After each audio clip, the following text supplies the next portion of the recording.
Minho! You didn't think I'd actually come, huh? The Seoul rain was unforgiving that night. Thick, glittering sheets of it poured down the high-rises like silver curtains. Neon lights from the street below reflected off the puddles, bending the city's beauty into something dreamlike. Audrey Wilson's heart raced as she stepped out of the cab and stared up at the tower that supposedly held the love of her life. 10 years. 10 long years of distance, video calls, and letters, and tonight, she was finally going to surprise him. Her long black coat clung to her orange dress, soaked at the hem, her umbrella flipping backward in the wind as she laughed breathlessly and hurried into the building. The receptionist gave her a polite nod, and Audrey's bright smile never faltered. She could already imagine his face when he saw her. Minho, her boyfriend of a decade. The man who'd been her constant when life back in Washington grew lonely. He was the one who told her she was enough when the world said she wasn't. She held a small ring box in her hand, a silver band engraved with the word always. Apartment 1702, she whispered, rereading the note on her phone. She didn't know the city well. The streets were a blur of Hangul signs and high-end boutiques, but she'd memorized the number, or so she thought. Her heart hammered as she reached the door and pressed the bell. Footsteps. Then it opened, and time stilled. There he was. Her heart nearly burst. His tall, muscular frame filled the doorway. His damp hair tousled, his jaw sharp enough to wound. He looked exactly like she remembered from their calls, only better, broader, older, more real. He froze too, eyes dark and unreadable. Minho! She breathed, tears stinging her lashes. You didn't think I'd actually come, huh? Before he could reply, she dropped her bag and threw herself into his arms, her lips finding his. The kiss was soft for 1 second, then wild. Hungry, her hands trembled against his chest, her heart slamming as she poured 10 years of longing into that single moment. He didn't resist. He didn't speak. He only pulled her closer, gripping her waist as if anchoring himself. Her perfume, orange blossom and rain, mixed with the salt of her tears. The storm outside faded. Every sound blurred into one. Their breathing, the rustle of fabric, the electricity between them. And though something in him whispered that this was wrong, something deeper, darker, told him he couldn't stop. It wasn't supposed to happen like this, but her warmth, her voice whispering, "I missed you." The trembling confession of love in every kiss. It broke him. So he gave in. He didn't ask questions. He didn't need to know who she was or why she came. All he knew was that she felt like the answer to a question he didn't know he'd been asking all his life. And by the time the night faded into dawn, she was asleep in his arms, tangled in the sheets, his scent on her skin, and her heart at peace. Until the doorbell rang. Minyong groaned, rubbing his temples. His robe hung loose around his torso as he walked to the door, still dazed. He wasn't expecting visitors, especially not this early. When he opened it, his world and hers collapsed, because standing there, rain dripping from his coat, was Minho. Behind him, a woman in pearls clutched a bouquet of white roses, his fiancée. Minho's eyes flickered to the inside of the apartment.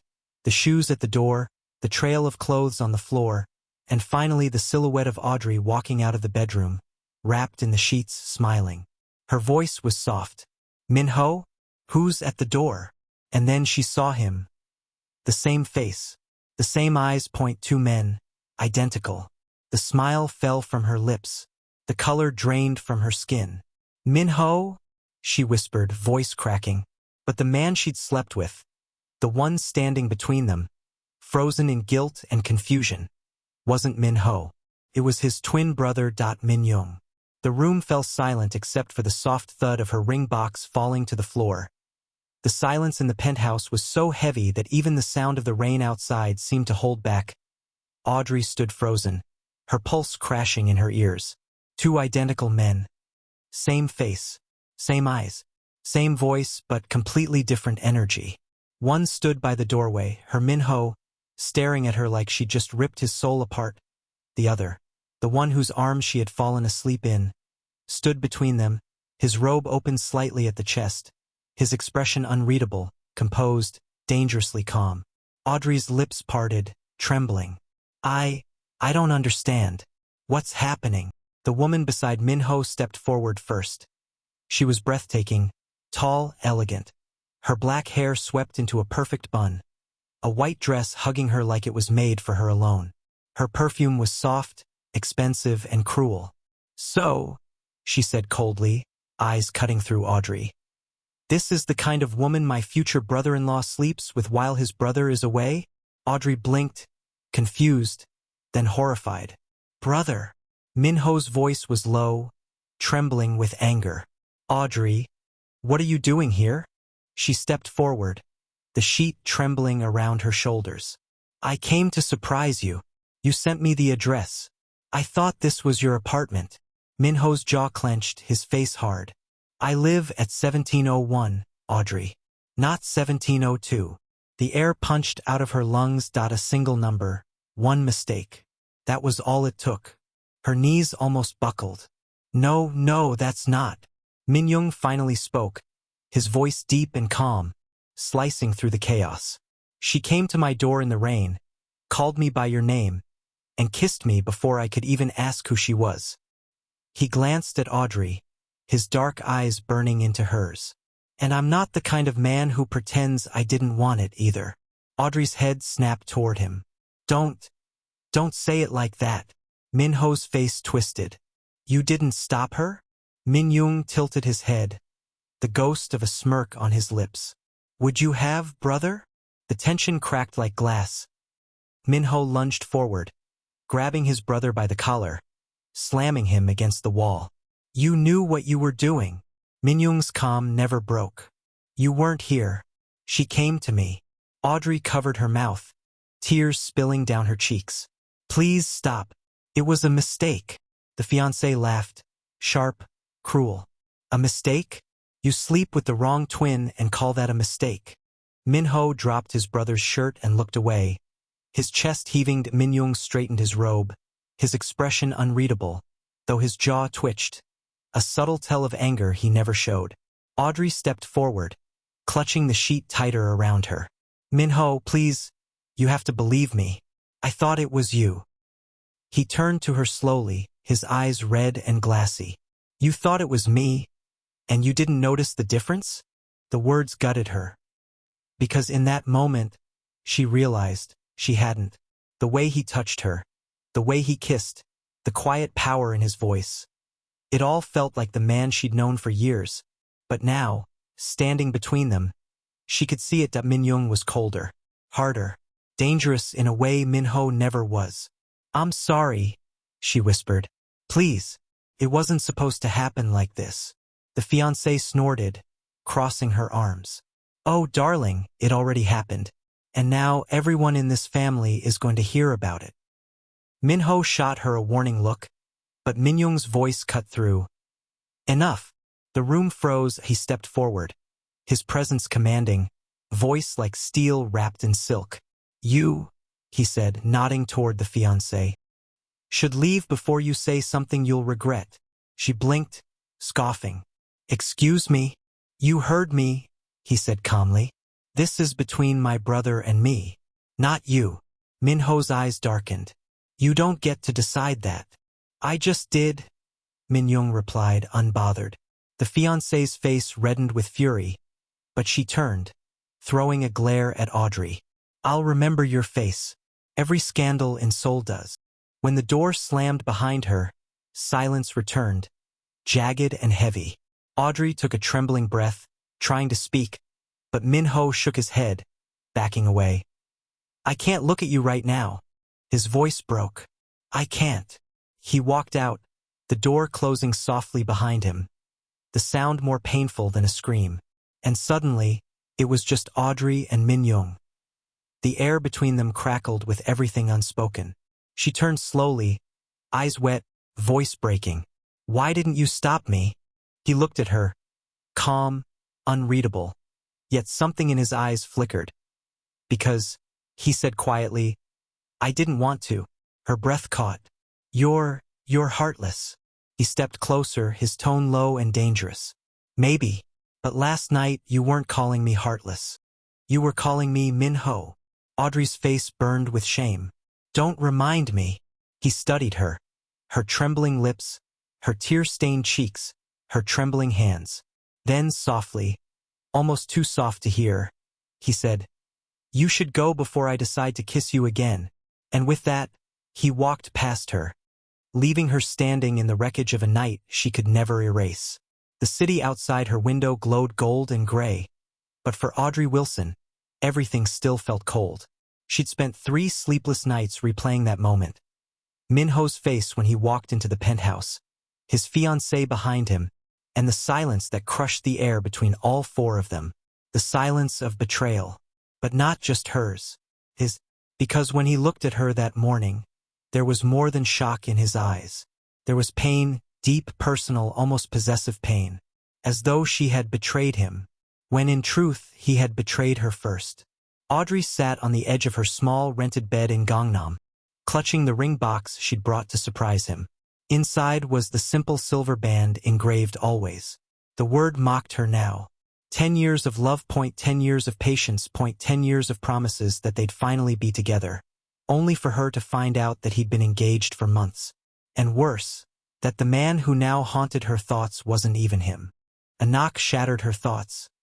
Firm, unapologetic, familiar. Her heart stopped. She didn't move. The knock came again. She opened the door slowly, and there he was, Minyong, the wrong brother. The one whose touch she couldn't forget, no matter how much she hated herself for it. He looked composed as always, charcoal suit, dark tie, eyes that never seemed to waver. But something in his expression was heavier than usual, like he'd been carrying his brother's chaos on his shoulders too long. "Why are you here?" she asked flatly. "You've ignored every call," he said simply. "And that should have told you something." He ignored the sting in her voice, stepping inside before she could stop him. The scent of rain followed him. The tension filled every inch of the room. "You've heard from him," he said quietly. Audrey crossed her arms. "I don't want to talk about your brother." "You should," Minyong replied. "He's been drinking every night since it happened." Her voice trembled with anger. "Why should I care? He's engaged." Minyong's gaze flicked up, sharp. "He didn't choose her." She laughed bitterly. "Oh, please. I saw her. He's wearing her ring. He chose her long before I arrived." He watched her quietly for a moment before speaking again. "He's angry, Audrey," she snapped. "He doesn't get to be angry. He lied to me for months. I came to surprise the man I loved. And instead, I found out he belongs to someone else." Her voice cracked as tears filled her eyes. "And you stood there and let it happen." Minyong's jaw tightened, his composure slipping just enough for her to see something underneath. Something pained. "I didn't know until you said his name," he said finally. "By then, it was too late." "Too late," she repeated, her voice trembling. "You could have stopped me." "I should have," he admitted quietly. "But I didn't." She turned away, wiping her eyes. "You both destroyed me." He hesitated before saying, "He waited 10 years, Audrey." She froze. "What?" Minyong's voice was low, almost hesitant. "He used to tell me about you, the girl he was waiting for. He said he wanted to be your first, that when you finally came, he'd make it perfect. But then you showed up at my door, called me by his name, and kissed me like you'd been waiting your whole life for it." He took a slow breath. "So, yes, he's angry, because the woman who wouldn't give herself to him for 10 years gave everything to his brother in one night." Audrey's heart thudded painfully. The truth hit like a blow, ugly and unfair. "So that's it," she whispered. "That's what he's mad about? Not that he lied, not that he broke me, but because I finally stopped waiting." Minyong's gaze softened slightly. "You know my brother. He wanted to own your heart completely, even if he didn't deserve it." She sank onto the couch, trembling. "He made me believe we'd finally have a future. I thought that's why he told me to come to Seoul." Minyong looked at her then, long and deep, like he could see the exact moment her hope shattered. Maybe he did, he said quietly. But he lost that chance. Silence settled between them. Outside, thunder rumbled faintly. Finally, Audrey looked up, her voice low but steady. Why are you really here, Minyong? To remind me how humiliated I am? Or to clean up your brother's mess? He pulled a small envelope from his coat. Neither. I came to offer you a job. Her brows furrowed. You can't be serious. I am. He set it on the table. You'll work in my company, English Communications International Training. You're qualified, and I don't hire out of pity. She gave a hollow laugh. No, just guilt. He didn't blink. You can call it whatever you like, but Seoul is brutal to foreigners, especially when scandal follows them. If you stay here alone, the rumors will eat you alive. She stared at him, silent. Why do you even care what happens to me? He met her eyes, his voice steady but heavy with something she couldn't name. Because, whether you like it or not, I'm part of the reason your life fell apart. The least I can do is make sure you don't fall with it. Audrey looked at the envelope, then back at him. And what if I don't want your help? Then you'll still see me, he said simply. Because Seoul is smaller than you think. He turned toward the door, then paused. Before leaving, he said without turning around, You can hate me, you can hate him, but someday you'll have to decide which one of us hurt you more. And then he walked out, leaving her with a single truth echoing in her chest. Minho had wanted her purity, Minyong had taken her reality, and neither of them would ever leave her heart untouched again. The morning light crept over the skyline of Seoul like a quiet apology. Soft, golden, and undeserved. Audrey Wilson stood before the mirror, adjusting the collar of the silk blouse she'd borrowed from her cousin's wardrobe. It wasn't new, but it made her look stronger than she felt. The envelope from Minyong still sat unopened on the small dresser, mocking her with the company logo embossed in silver foil. MJ Group Holdings. The empire of a man she wished she could forget. She'd told herself she wouldn't take his offer. She'd told herself she wouldn't even think about him again. But 3 weeks of silence had taught her one truth about Seoul. This city didn't forgive foreign women caught in scandals, especially ones whispered about in rich men's circles. Every door she'd knocked on had closed politely. Every smile had turned stiff the moment someone recognized her name. And by the fourth rejection, Audrey realized that the only person willing to give her a chance was the same man she tried to erase from memory. So here she was, in the glass tower of MJ Holdings, standing at the lobby's security desk while rain streaked the windows behind her. Name, please? The receptionist asked politely. Audrey Wilson, she replied. The receptionist's expression flickered. Just for a second, recognition, curiosity, maybe judgment. Then she nodded and handed her a visitor's badge. Top floor, CEO's office. The words made Audrey's stomach twist. She smoothed her blouse and took the elevator up, the hum of the city fading beneath her as numbers climbed higher and higher. When the doors slid open, he was already there. Minyong, impossibly composed, leaning against the window wall with a cup of coffee in his hand. He looked like he'd been carved from marble and money. Tall, precise, unreadable. His tie was black, his sleeves rolled just enough to reveal veins and strength beneath control.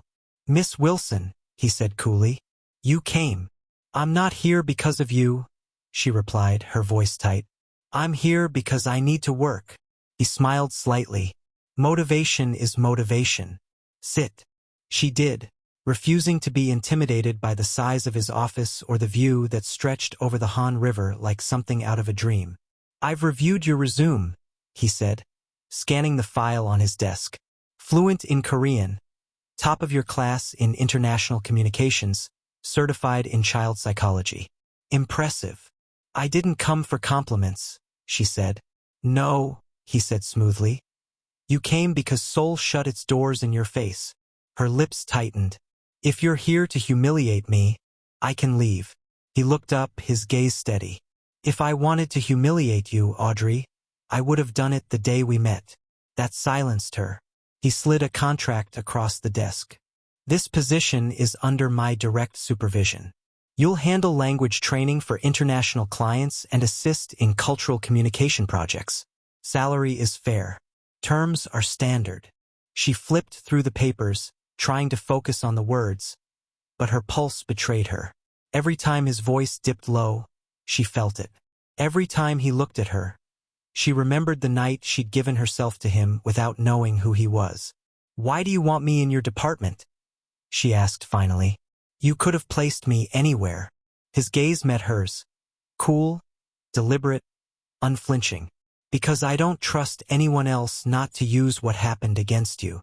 "And you?" she asked, her voice soft but trembling. "Can I trust you?" He didn't answer immediately. Then he said, "You can trust that I don't repeat mistakes." Her heart fluttered for a reason she refused to name. She signed the papers. As she stood, he said quietly, "There's one more condition." She froze. "What kind of condition?" He moved closer. Not enough to touch, but enough that she could feel the heat of his presence. "No personal involvement. No blurred lines. You work for me, and that's all." She met his eyes, defiant. "I wouldn't dream of crossing lines again, Mr. Minyong." "Good," he murmured, stepping back, "because neither of us would survive it twice." The elevator doors closed behind her, but her pulse still thundered. She told herself she'd left that night behind. But deep down, she knew the truth. Working for Minyong meant facing the man who had ruined her by mistake, and the man who might, one day, ruin her again on purpose. The week passed in a blur of boardrooms and sharp stares. Audrey had learned quickly that MJ Holdings wasn't a company. It was a kingdom, and Minyong ruled it with precision and quiet power. He never raised his voice. He didn't need to. When he entered a room, even the air seemed to obey him. But no amount of composure could hide the tension that simmered between them. Some mornings, she'd catch him watching her during presentations. Unreadable, intense, as if he were fighting something invisible. Other times, he treated her with cool distance, his tone clipped and professional, as though trying to erase the memory of her skin beneath his. Audrey tried to match that discipline. She worked twice as hard, stayed late, smiled through whispers from colleagues who remembered the scandal. The foreign girl who seduced the boss. She ignored them all, until he showed up, the past in an Armani suit. Minho. He arrived unannounced, just before noon, his presence drawing gasps from assistants who recognized him immediately. He was nearly identical to his brother. The same height, same piercing eyes.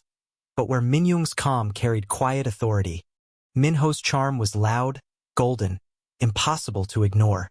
And right now it was furious. "Where is he?" Minho demanded as he stormed through the executive floor. The receptionist stammered, "Sir, Mr. Minyong is. Tell him his brother's here." Minho snapped, striding past her. Audrey froze at her desk. Her breath caught, her fingers stiff above the keyboard. The sound of his voice, so familiar, so haunting, sent a chill through her chest. He turned and saw her. Their eyes locked. The world shrank. "Audrey." His voice cracked slightly, the anger melting into something raw. "You work here." Her throat tightened. "Ah, yes. In his company?" he said, almost laughing in disbelief. "After what happened? Are you serious? Keep your voice down," she hissed, glancing toward the frosted office door behind her. "This is my job. This is my brother's company," he shot back, stepping closer. "And you're working for him? After everything?" The office door opened. Minyong appeared, calm as stone. "I thought I heard barking." "Perfect timing," Minho bit out. "We need to talk." "Privately," Minyong replied, eyes flicking toward Audrey. But Minho refused. "No, she stays." The air thickened. The tension between them was sharp enough to cut. Minho turned to her, voice trembling with anger and heartbreak. "You said you loved me, Audrey. You waited 10 years. 10 years. And the first man you give yourself to is him." Her heart twisted painfully. "I thought he was you." "Then maybe," Minho said bitterly, "you never really knew me." Minyong stepped forward, jaw tight. "That's enough." Minho's glare swung toward him. "You should have stopped it the moment she said my name." "I should have," Minyong admitted coldly. But you should have told her about your engagement before sending her halfway across the world. The silence that followed was deafening. Audrey felt her body go cold. Engagement, she whispered. So you did know she existed before I came? Minho's expression cracked. Audrey, please. Find out what happens in their relationship in the next episode, which is coming up soon, by clicking on the notification icon. Thank you for watching. If you enjoyed the story, please do not forget to like and subscribe to our channel. Also tell us the country you are watching us from in the comments section so that we will make a story for you.